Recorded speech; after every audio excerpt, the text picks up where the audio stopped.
सतगुरु मेरा श्याम जी मेरे अहनिशा चरण रहो। सतगुरु मेरा श्याम जी में अहनिशा चरण रहो। सनमंद मेरा याही सो, सनमंद मेरा याही सो में ताथे सदा सुखला। सतगुरु मेरा श्याम जी में अहनिशा चरण रहो। अहनिशा चरण रहो। ये जो माया लोक चौदे, जो माया लोक चौदे सब त्रिगुण को पेशदार। ये जो माया लोक चौदे सब त्रिगुण को पेशदार। ए महम देव उपजे, ए महम देव उपजे ताथे छूटत नाही बेकार। ताथे छूटत नाही बेकार। सतगुरु मेरा श्याम जी में अहनिशा चरण रहो।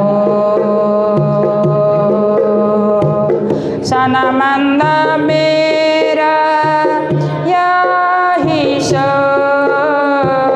सनमंद मेरा याही सो में ताथे सदा सुखला।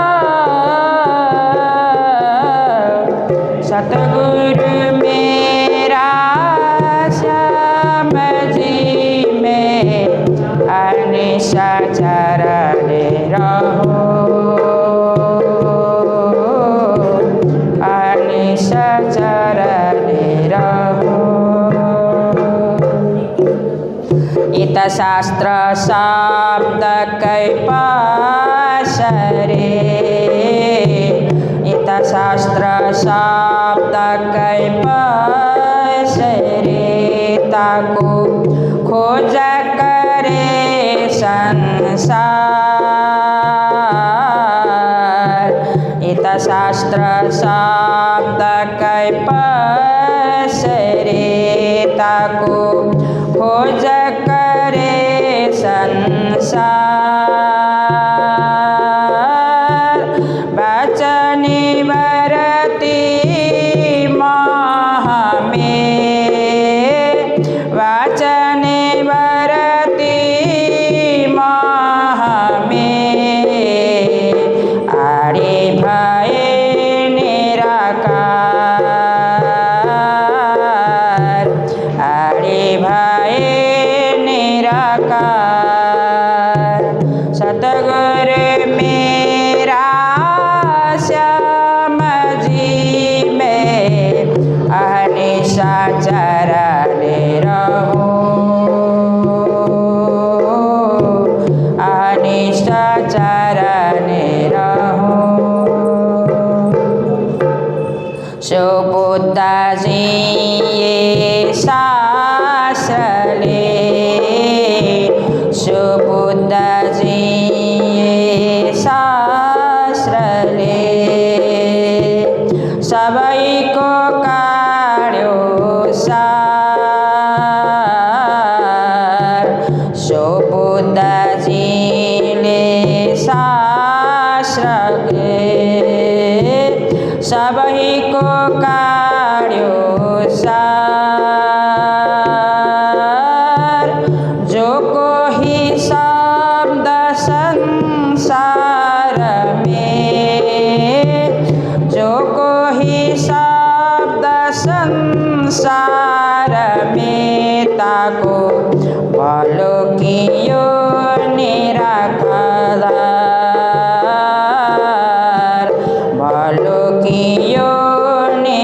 अवर।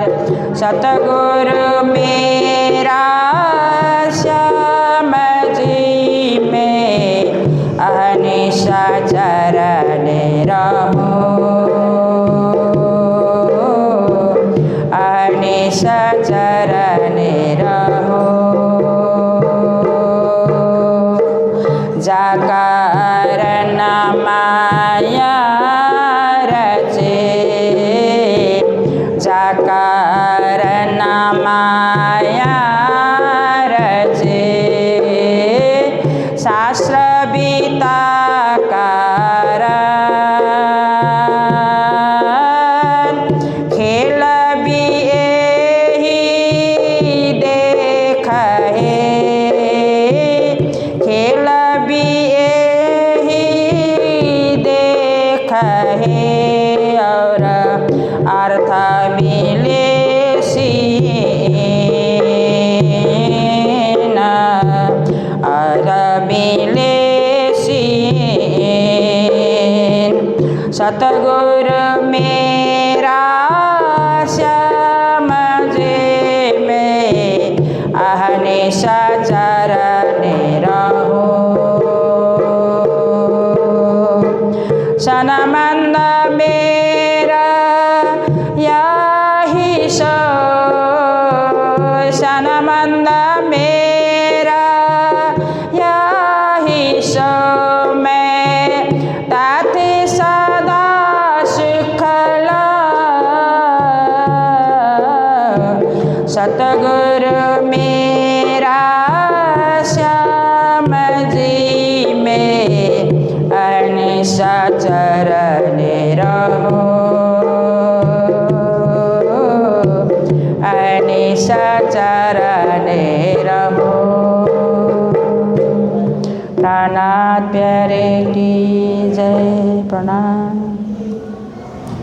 हाँ, विष्णु शून्य प्रकृति निराकार निरंजन, ये काल द्वैत को है, ये सुध नाही त्रिगुणा, ये सुध नाही त्रिगुणा।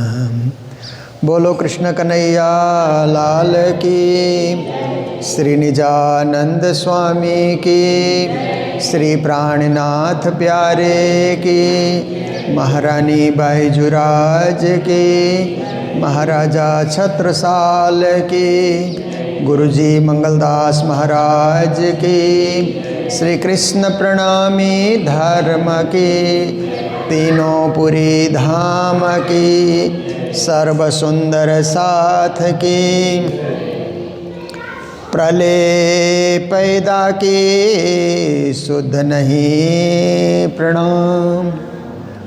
उपस्थित धर्मप्राण शिरोमणि सुंदर साथ जी, माताएं, बहनें, भाइयों, ब्रह्म ज्ञान की चर्चा, ब्रह्म ज्ञान रसधारा जो नित्य निरंतर आप लोग मंदिरों से सुनते रहते हैं और ज्ञान गंगा में गोते लगाने का सुंदर और सुखद अवसर प्राप्त करते रहते हैं। तो देखिए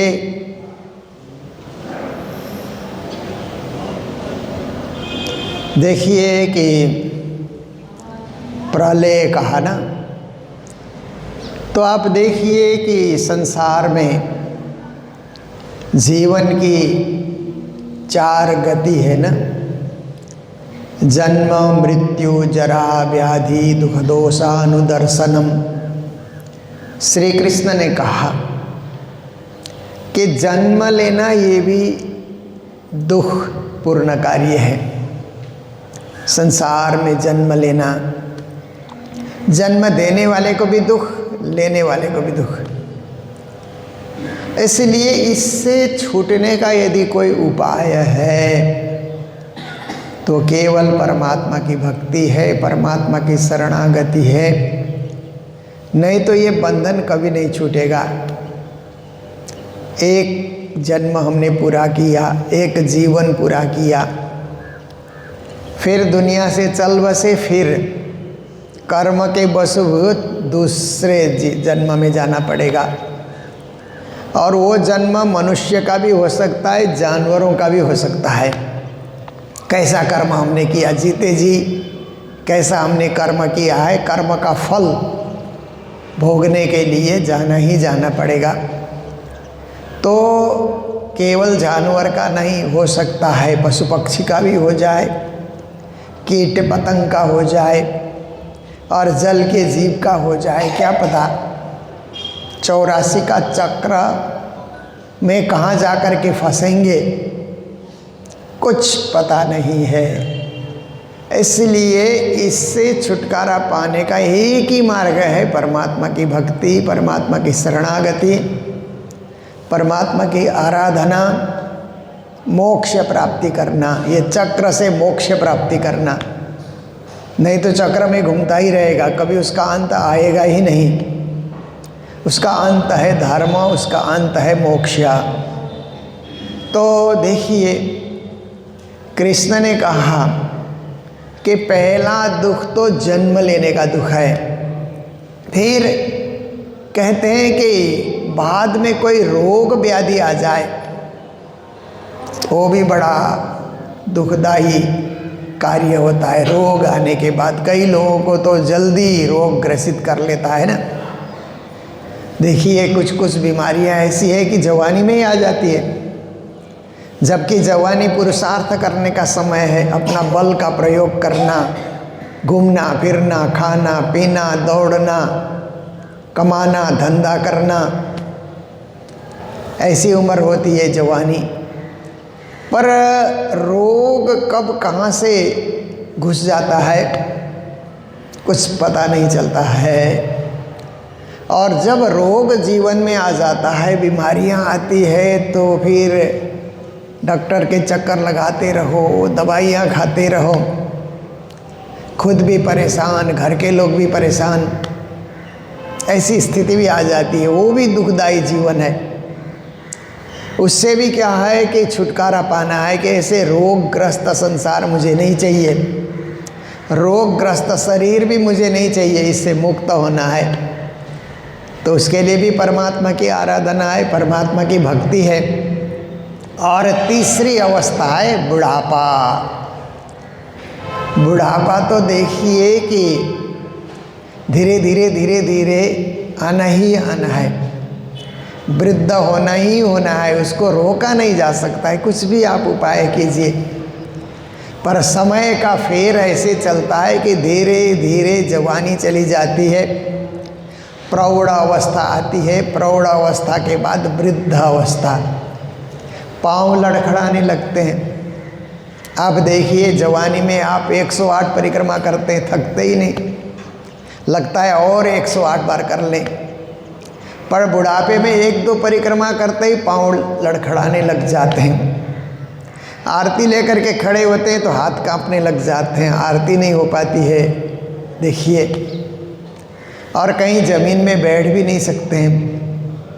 ऐसे बुढ़ापे का जो दुख है ना, वो भी असह्य दुख है। कई लोग तो फिर भी बुढ़ापे को आसानी से गुजार जाते हैं। जो सत्संग में लगे हैं, जो धर्म में लगे हैं, भजन कीर्तन में लगे हैं, वो तो ये जीवन का एक अंग है, इसलिए इसको झेलना ही झेलना है, ऐसा सोच करके मन को भक्ति के रंग में रंगा करके, परमात्मा के तरफ झुक करके बुढ़ापे को भी निकाल देते हैं। पर किसी का रंग शुरू से भक्ति के रंग में नहीं रंगा है तो घर में क्या करेगा वो? पूजा पाठ भी याद नहीं है और कुछ ध्यान भी उससे नहीं होता है। तो घर के कलह में, घर के झंझट में, घर के मोह में, और कभी कभी तो छोटे छोटे बच्चे भी उल्टा सीधा सुना देते हैं ना बूढ़े लोगों को। पहले ज़माना ऐसा था कि जो बूढ़े लोग होते थे छोटों को समझाते रहते थे, डांट डपट करते रहते थे ना। ऐसा ज़माना हम लोगों ने देखा है, क्योंकि हम लोग बड़ों से डरते थे। घर में जो बड़े लोग हैं उनको देखते ही डर जाते थे, और बड़े लोग कुछ भी इधर उधर हो जाए तो डांट लगा देते थे, ये नहीं तो नहीं, कहा तो नहीं। पर आज ज़माना ऐसा आ गया कि बड़ों को छोटे डांटते हैं, कोई माँ बाप कोई डांट देते हैं, दादा दादी को डांट देते हैं, तो सहना बहुत मुश्किल होता है। जब अपने ही घर के बच्चे डांटने लगे, कुछ सुनाने लगे, तिरस्कार करने लगे, तो उसको सहना बुढ़ापे में बहुत मुश्किल होता है। इसलिए ऐसी जो है ना अवस्था जीवन में फिर से ना आए। एक बार देखा सो देखा, एक बार खेल देख लिया, संसार का तमाशा देख लिया, संसार का झंझट देख लिया, और बार बार इसे नहीं देखना है। यदि किसी के मन में ऐसा विचार आए और इस माया के चक्र से, जन्म मृत्यु के चक्र से छुटकारा पाना चाहे, तो भक्ति ही एक अटल साधन है, उसके अतिरिक्त तो कोई साधन है नहीं। तो जन्म, व्याधि, जरा और मृत्यु का भी दुख है। मृत्यु की घड़ी आती है तो कैसे सांस लेने में तकलीफ होती है, खाया नहीं जाता, पिया नहीं जाता, गला सूख रहा है। लोग क्या करेंगे, डॉक्टर क्या करेगा? जब दुनिया से जाने का वक्त आएगा तो सारे दुख खुद को ही झेलना है, खुद ही को अपने कर्म का फल भोगना है। जैसी अवस्था आए उस अवस्था को सहन करना है। और बहुत कुछ लोग भाग्यशाली होते हैं कि फट से चले जाते हैं, पर अधिकांश लोग तो तकलीफ पाके ही जाते हैं। जाते टाइम कुछ न कुछ कष्ट, कुछ न कुछ दुख, कुछ न कुछ भोग, कुछ न कुछ रहता ही है। इसलिए 4 दुख गीता में श्री कृष्ण ने अर्जुन को बताया, जन्म मृत्यु जरा व्याधि दुख दोषानुदर्शनम। इनको याद करते रहो अर्जुन। अर्जुन नहीं, हम सबको भी याद करते रहना। इन 4 को हम याद करते रहेंगे और 4 से छुटकारा पाने के लिए उपाय ढूंढते रहेंगे, तो साक्षात श्री राजश्यामा की भक्ति और आत्मा की मुक्ति, परम धाम की प्राप्ति, ये हमारा लक्ष्य होना चाहिए, नित्य का लक्ष्य। आज लक्ष्य बनाया कल भूल गए, ऐसी बात नहीं। आजीवन जब तक अंतिम श्वास है तब तक राजश्यामा के चरणारविंद की प्राप्ति, परम धाम की प्राप्ति में हम लोग लगे रहे हैं। तो आज की चौपाई में श्री जी महाराज कहते हैं, प्रलय पैदा की शुद्ध नहीं। दुनिया के जो लोग हैं, आम लोग देखे ना दुनिया में, सर्वसाधारण लोग, उनको प्रलय क्या है और पैदा क्या है ये भी नहीं पता होता है। उस तरफ वो जाते नहीं है, जीवन का अर्थ समझने की कोशिश नहीं करते हैं लोग। बस खा रहे हैं, पी रहे हैं, हंस रहे हैं, घूम रहे हैं, काम किए जा रहे हैं। पर ये जीवन मिला तो क्यों मिला, जन्म मिला तो क्यों मिला, संसार में आए तो क्यों आए? ये ज्ञानी लोग ही इसकी खोज करते हैं, अज्ञानी नहीं करते हैं। अज्ञानी की बुद्धि वहाँ तक जाती नहीं है। जैसे आप देखिए जानवर हैं, तो जानवर तो अज्ञानी होते हैं, इसीलिए वो इसकी खोज करते ही नहीं है। तो जब से पैदा हुआ खाना शुरू करते हैं, धीरे धीरे बड़ा होना शुरू करते हैं, संतान को जन्म देना शुरू कर देते हैं और जीते हैं, जितने उम्र है उतने जीते हैं, फिर चले जाते हैं दुनिया से। उनको खोज करने के लिए उनके पास बुद्धि नहीं है। इतनी बड़ी बुद्धि और इतना बड़ा विवेक परमात्मा ने जानवरों को नहीं दिया, इसीलिए उनका जीवन क्या है कि संसार में फंसा हुआ उनका जीवन है। पर मनुष्य को परमात्मा ने एक विवेक, एक बुद्धि, विशिष्ट बुद्धि, जागृत बुद्धि, ऐसी बुद्धि परमात्मा ने मनुष्य को दे करके भेजा है कि मनुष्य सोच सकता है, समझ सकता है, विचार कर सकता है कि जीवन का मूल्य क्या है, जीवन का अर्थ क्या है, जीवन की गति क्या है, जीवन को किस दिशा में लेकर के जाना चाहिए। उस दिशा में जाने के लिए मनुष्य कोशिश कर सकता है। इसलिए ये शास्त्र भी मनुष्य के लिए है। मनुष्य ही इनको पढ़ करके अपने जीवन का अर्थ समझ सकता है और मोक्ष को पाने के लिए प्रयत्नशील बन सकता है। और गुरुजन भी जितने हैं इन्हीं शास्त्रों का महत्व बताते हैं, अलग से बातें नहीं करते हैं। जो शास्त्रों में लिखा है उसी को सरल ढंग से, सुबोध ढंग से लोग अच्छी तरह समझ सकें, उसको समझाने की कोशिश है। हर गुरु की कोशिश यही है कि ये शास्त्र परमात्मा ने एक नियमावली बना करके हमें भेजा, इस नियम से हम चलेंगे तो परम गति पाएंगे, इस नियम को भंग कर देंगे तो फिर चक्र में फंस जाएंगे। ये समझने की बात है। तो कहते हैं दुनिया वालों को प्रलय पैदा की शुद्ध नहीं, प्रलय भी है, नित्य प्रलय है, नैमित्तिक प्रलय है, प्रकृति प्रलय है, महाप्रलय है, 4 प्रकार के प्रलय बताए जाते हैं ना। नित्य प्रलय का अर्थ है कि नित्य ही लोग मर रहे हैं। आप राम घाट में जाकर के देखिए, है ना, और भी कई जगह जहाँ पर लोगों को जलाया जाता है, वहाँ जाकर के देखिए तो नित्य ही लाशें आ रही है। लोग मर गए, उनको जलाने के लिए वहाँ पर लाया जा रहा है, जलाने वाले जला रहे हैं। ये नित्य प्रलय है। लोग केवल मनुष्य नहीं, जीव जंतु भी मर रहे हैं, कीड़े मकोड़े भी मर रहे हैं, पशु प्राणी भी मर रहे हैं, दरखत इत्यादि भी सूख रहे हैं। ये नित्य का कार्य है, नित्य होते रहता है। पर नैमित्तिक प्रलय आता है तो स्वर्ग तक, 7 पाताल, पृथ्वी लोक, पितर लोक, स्वर्ग लोक, वहाँ तक उनका नाश हो जाता है। उससे आगे महर लोक है। आप देखिए नैमित्तिक प्रलय। फिर प्रकृति प्रलय होता है तो उनसे भी 14 लोक से ऊपर जो महातत्व है वो महत्व तक नाश हो जाता है प्रकृति प्रलय में। और महाप्रलय में भगवान नारायण और शून्य निराकार सब का लय हो जाता है, कुछ रहेगा ही नहीं, केवल बेहद की भूमिका रहेगी, हद की भूमिका अंत हो जाएगा। उसको महाप्रलय कहा जाता है। पर सर्वसाधारण को इन 4 प्रलयों का भेद भी नहीं पता है। नित्य प्रलय को ही नहीं समझते हैं। कोई जा रहा है तो लोग सोचते हैं वो उसकी आयु पूरी हो गई, चला गया, हम तो अमर हैं। जैसे लोग जायदाद के लिए लड़ते हैं ना, जायदाद के लिए लड़ते हैं तो सोचते हैं कि मेरा जो जिसके साथ हमारा जो है ये चल रहा है कानूनी कार्रवाई, वो मरेगा, हम जिंदा रहेंगे, ऐसा सोचते हैं। पर कई कई परिवार में हमने देखा दोनों ही लड़ने वाले चले जाते, फिर बच्चे लड़ना शुरू करते हैं। कई कई केस तो 40 साल, 50 साल, 60 साल से कोर्ट में लटके हुए हैं, फैसला ही नहीं आता है। तो आप देखिए कि उनको लगता है हम अमर हैं, बाकी सब मरणशील हैं।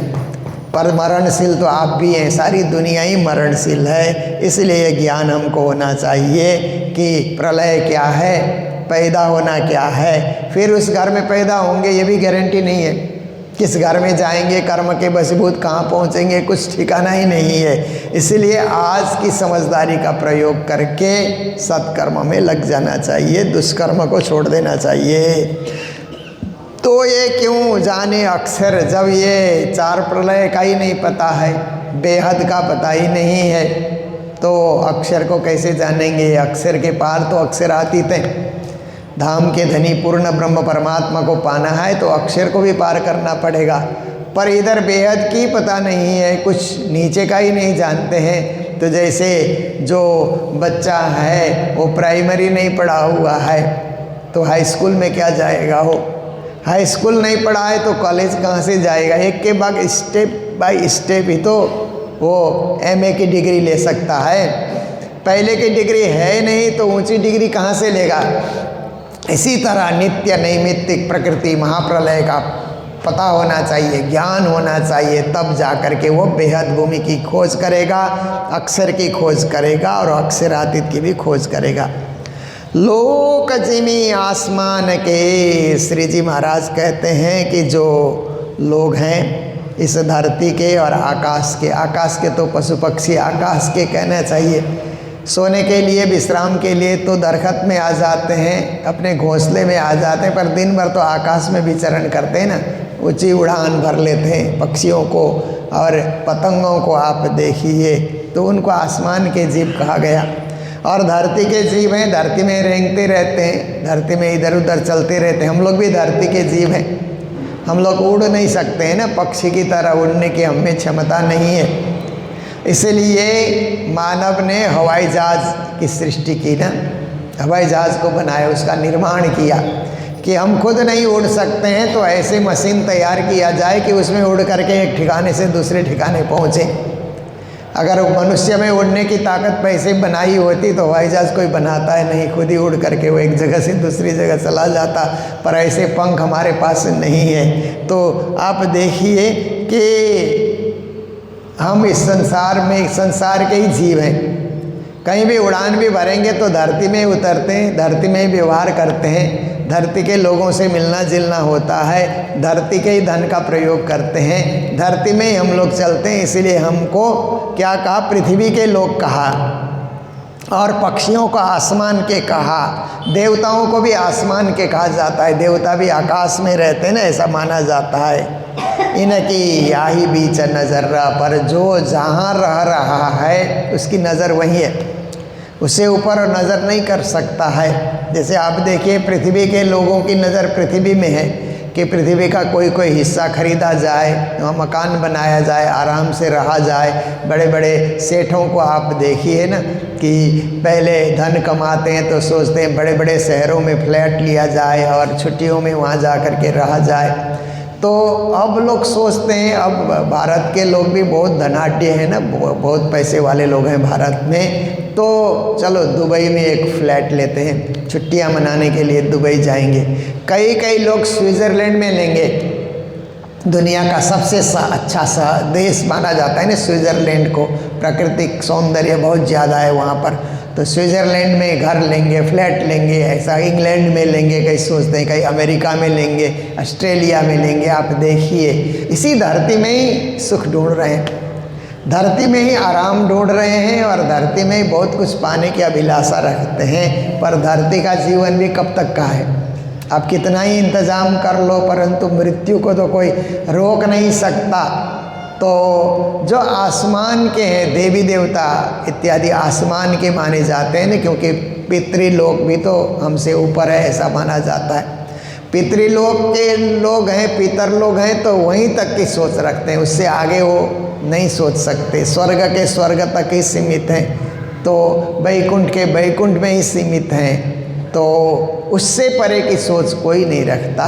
पर जिसको शास्त्र का अनुभव हुआ, गुरु का ज्ञान मिला, समझदारी आई, तो लोक परलोक को समझते हुए परम धाम तक अपने ध्यान को पहुंचा सकता है और परम धाम की यादगिरी कर सकता है। यहीं बैठे, इतहीं बैठे घर जाके धाम, बैठा धरती में है परंतु ध्यान परम धाम का कर रहा है, पूर्ण ब्रह्म परमात्मा को याद कर रहा है, श्री राजश्यामा के चरणारविंद को याद कर रहा है, तो उसकी नज़र वहाँ पहुँच जाती है।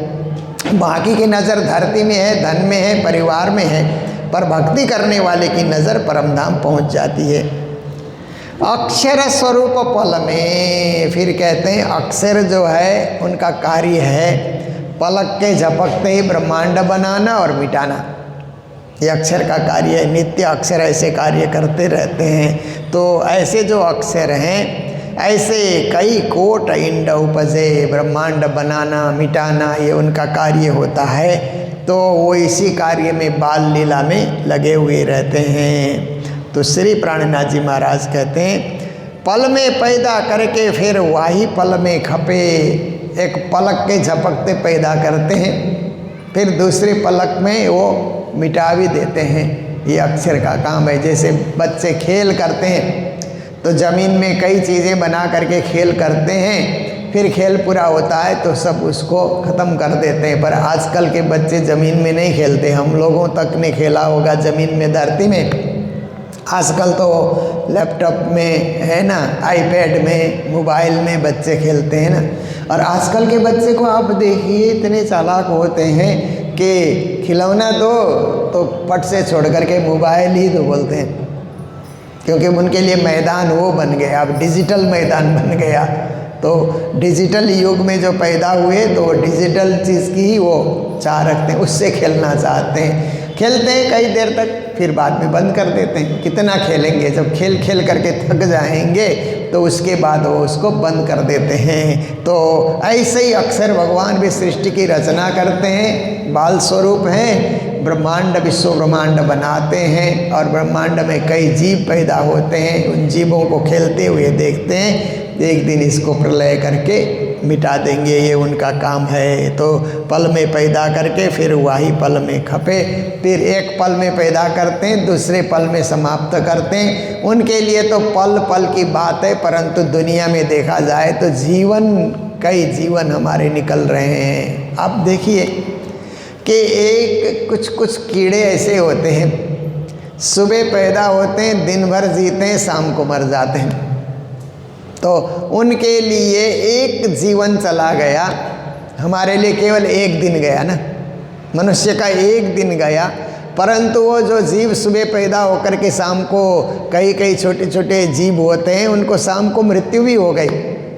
और मक्खी इत्यादि देखिए तो 7 दिन 10 दिन तक जीते हैं। हमारा एक सप्ताह हुआ, उनका एक जीवन चला गया। कुछ महीने भर जीते हैं, कुछ 2 महीने 3 महीने, कोई साल 2 साल 5 साल, ऐसे करके लोगों का जीवन है ना। तो ये 84 का जीवन कई लोगों का क्या है कि बहुत छोटा जीवन होता है, एक योनि उसकी चली जाती है। पर कछुए जैसे जीवन किसी को मिला ना, तो बोलते हैं वो तो 150 200 250 साल तक जीता है।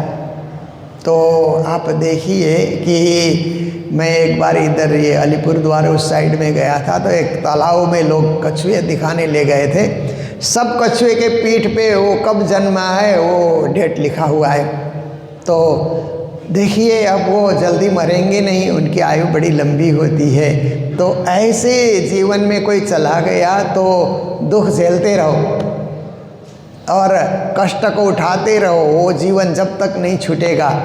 तो इस तरह 84 का चक्र है। तो श्री जी महाराज यही कहते हैं कि इस तरफ जाना न पड़े, क्योंकि आपको कोई बता दे कि आपको कहीं जाना है, मान लो कि आप यहाँ से काठमांडू के लिए निकल गए, कोई कहेगा कि ये रास्ता अभी बन रहा है, नेपाल का पूरा रास्ता अभी बन रहा है, डाइवर्सन बहुत जगह दिया है, ये बहुत दुखदाई रास्ता है, कष्ट होगा वहाँ तक जाने के लिए, ऐसा कोई बता देगा तो आप सोचेंगे कि फिर दूसरा रास्ता क्या है।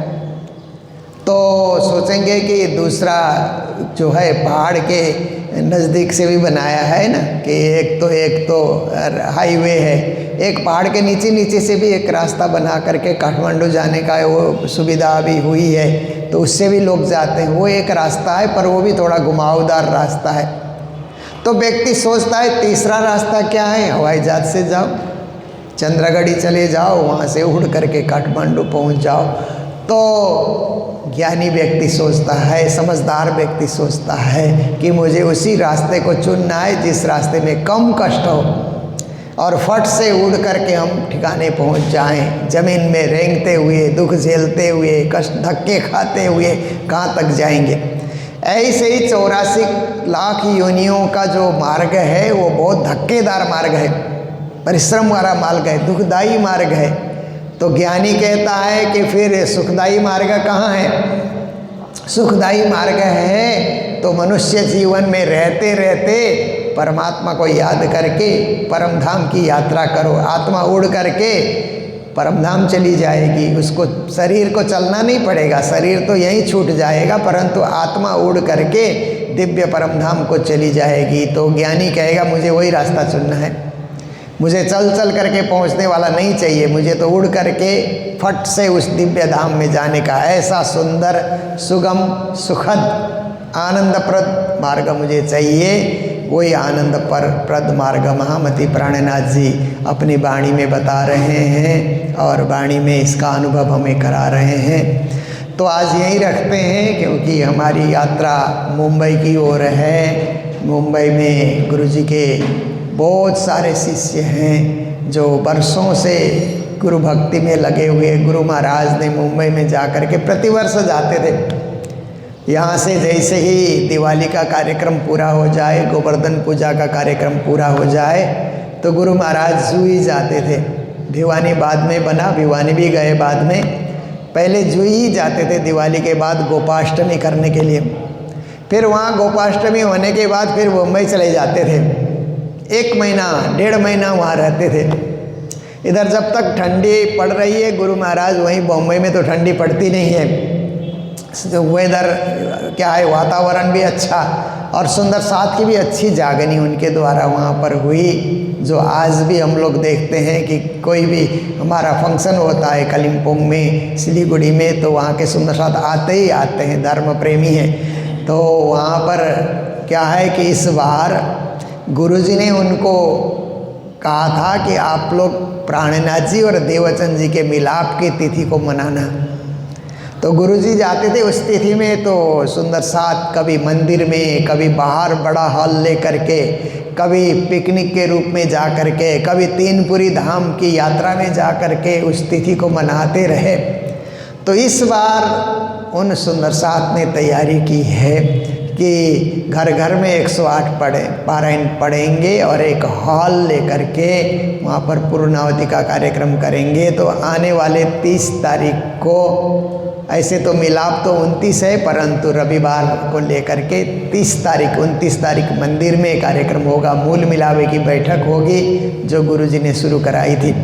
उसके बाद 30 तारीख को वहाँ पर उन्होंने हॉल बुक किया है। तो सुबह 8 बजे से लेकर के शाम को 8 बजे तक वहीं पर नाश्ता, वहीं पर पारायण की पूर्णावती, वहीं पे प्रवचन, वहीं पे भजन कीर्तन, बच्चों का क्विज कंपटीशन, और वहीं पर रामत गाड़िया, रामत जो भी है, गरबा आदि आदि, ये सारा कुछ होगा। और सुबह की भी सेवा पूजा होगी, शाम की भी सेवा पूजा वहीं पर होगी। और शाम की सेवा पूजा होने के बाद रामत इत्यादि करके 8 बजे फिर भोजन प्रसाद लेकर के अपने अपने घरों को जाएंगे। एक दिन उन्होंने राज्य को अर्पित किया है कि बीच में हट के नहीं जाना है, संपूर्ण कार्यक्रम में सहभागी बन करके जाना है। तो उस कार्यक्रम में सभी संत गुरुजन पधार रहे हैं। और मुझे तो जब से ये कार्यक्रम की उन्होंने रूपरेखा बनाई तभी से मैं उस कार्यक्रम में जुड़ा हुआ हूँ। तो एक अच्छा कार्यक्रम वहाँ पर भी हो जाएगा। तो ये इसी के लिए मेरी यात्रा वहाँ की शुरू होगी। तो ऐसे तो वहाँ कई अलग अलग मंडलियाँ बनी हुई है, उन मंडलियों में भी कार्यक्रम होता है। वहाँ से नज़दीक पूना है, वहाँ भी सुंदर साथ रहते हैं, वहाँ भी सत्संग का कार्यक्रम रहेगा। तो ऐसे ही कार्यक्रम करके फिर ये सिलीगुड़ी ऐसा स्थान है जहाँ जाओ लौट के आओ, यहाँ तो आना ही पड़ता है। तो मैं भी हमेशा अभ्यास रखता हूँ कि रात्रि को रुके, सुबह वाणी चर्चा करें, फिर यहाँ से निकलें। तो इसी के क्रम में आप सबसे मिलना हुआ और इसी तरह मिलते रहेंगे धीरे धीरे। इस साल का वार्षिक मेला यहाँ जनवरी में ही है, 20 तारीख जनवरी से लेकर के 23 तक, 20 से 23 शायद बसंत पंचमी का उत्सव है। तो जल्दी है इस बार वार्षिक उत्सव, उसकी तैयारी भी आप सब लोग करेंगे और हम सब मिलते रहेंगे, राज्य को याद करते रहेंगे और अपनी भक्ति को आगे बढ़ाते रहेंगे। इन्हीं शब्दों के साथ चौपाई दोहराते हुए प्रसंग को यहीं विराम देते हैं। बोलो सतगुरु महाराज की, श्री प्राणनाथ प्यारे की। अक्षर स्वरूप के पल में ऐसे कई कोट इंड उपजे, पल में पैदा करके फेरा वाही पल में खापे, फेरा वाही पल में खापे। बोलो श्री प्राणनाथ प्यारे के, श्री धाम के धनी की प्रणाम।